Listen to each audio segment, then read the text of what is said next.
মুফতি মোল্লা মোহাম্মদ আমির। নাহমাদুল্লাহ আলিয়্যিল আযীম আসসালাতু ওয়াসসালামু আলা রাসূলিহিল কারীম আম্মা বাদ।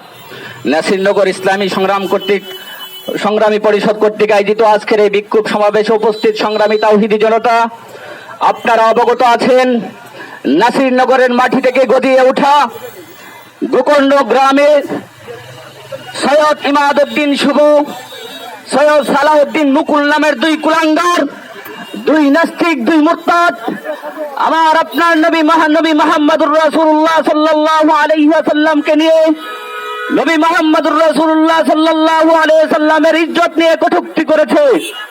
আমার ভাইরা, আমরা স্পষ্ট করে বলতে চাই, সালাউদ্দিন মুকুল এবং ইমাদউদ্দিন মুকুল শুভ আমার নবীকে কটাক্ষ করার মাধ্যমে, নবীর সম্মান নিয়ে কটূক্তি করার মাধ্যমে পৃথিবীতে বেঁচে থাকার বৈধতা হারিয়েছে।